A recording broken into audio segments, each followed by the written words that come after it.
যুক্তরাষ্ট্রের president Donald Trump মনে করেন তিনি সুপারম্যানের মতো স্বাস্থ্যবান। তবে তার শরীরের সাম্প্রতিক বদল নিয়ে শুরু হয়েছিল নানান জল্পনা। পায়ে ফোলা ভাব, হাতে কালশিটে দাগ। অবশেষে হোয়াইট হাউস জানালো বয়সজনিত সাধারণ শারীরিক সমস্যার কথা। কি হয়েছে ট্রাম্পের? বিস্তারিত ডেস্ক রিপোর্টে। সামাজিক মাধ্যমে তুমুল আলোচনার জন্ম দিয়েছিল এই ছবিগুলো। ফুলে থাকা গোড়ালি আর ট্রাম্পের ডান হাতে রহস্যজনক দাগ।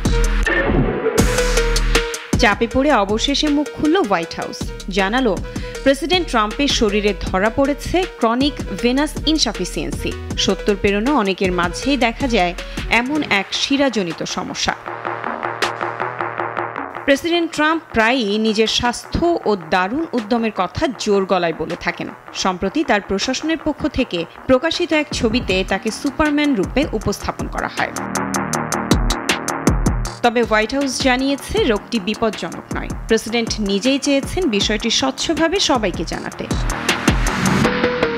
হোয়াইট হাউসের চিঠিতে প্রেসিডেন্টের চিকিৎসক শন বারবাবেলা লিখেছেন, ট্রাম্প এখনও বয়সের তুলনায় চমৎকার স্বাস্থ্যগত অবস্থায় রয়েছেন। তবে প্রশ্ন উঠছে, প্রেসিডেন্ট ট্রাম্প যিনি প্রায়ই নিজের শক্তি আর উদ্যমের ঢাক পেটান, তিনি নিজেই কি এবার বার্ধক্যের চাপে?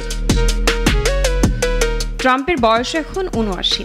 যুক্তরাষ্ট্রের ইতিহাসে প্রেসিডেন্ট পদে বসা দ্বিতীয় সর্বোচ্চ বয়স্ক ব্যক্তি তিনি। সাবেক প্রেসিডেন্ট জো বাইডেনের বয়স ছিল ৮২, যার মানসিক স্বাস্থ্য নিয়ে বারবার সমালোচনা করেছিলেন ট্রাম্প নিজেই। যুক্তরাষ্ট্রের প্রেসিডেন্টদের জন্য শারীরিক প্রতিবেদন প্রকাশ বাধ্যতামূলক না হলেও এটি অনেকটা নিয়মে পরিণত হয়েছে। লায়লা নাজনীন মিতু, নাগরিক।